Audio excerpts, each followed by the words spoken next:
Il y a une de mes patientes qui m'a demandé, est-ce que je peux continuer à consommer les graines oléagineuses? Alors, je viens.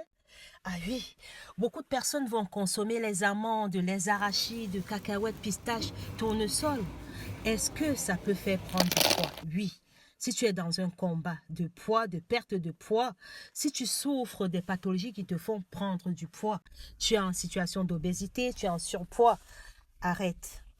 Parce que c'est quand même, dans ces graines-là, on va extraire de l'huile. Ça veut dire que c'est riche en matière grasse, logiquement. Donc, si tu consommes tout le temps une poignée d'amandes, ça libère beaucoup de kilocalories. Si tu consommes tout le temps des amandes, des arachides, de la cacahuète, c'est clair que ça rajoute énormément dans tes calories journalières. Et du coup, sur ta balance énergétique, tu vas prendre du poids. Oui, tu vas prendre du poids. Mais je te recommande avant tout, quand tu veux perdre du poids, de consulter ta nutritionniste parce que chaque régime nécessite des conseils et nécessite une prise en charge nutritionnelle.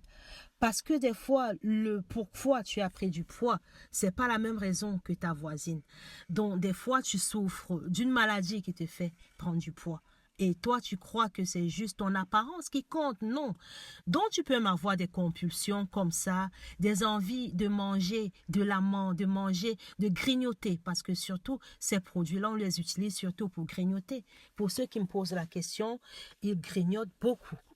Donc, beaucoup s'habituent comme ça à grignoter par des amandes, des noix de Brésil, des noix de pécan, plein de graines oléagineuses, croyant que oui, comme c'est de la bonne graisse, c'est bien.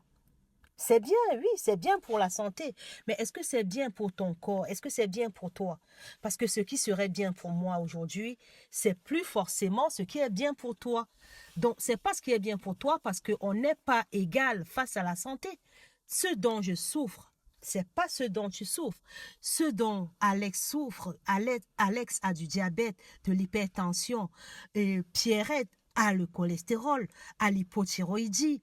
Et il y a Jeanne qui souffre plutôt de cholécystite, ou encore André qui souffre de l'insuffisance rénale. Donc, on est bien d'accord que ce que Paul va manger, ça va pas être bien pour Pierre. Ce qui est bien pour Anne ne sera pas bien pour Jacques, et ce qui est bien pour Jacques ne sera pas bien pour Yves. Parce qu'on n'a pas les mêmes problèmes de santé en fait.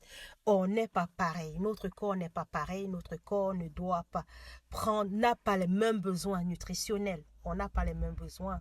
On n'est pas au même piédestal. On n'a pas les mêmes carences. On n'a pas les mêmes maladies. On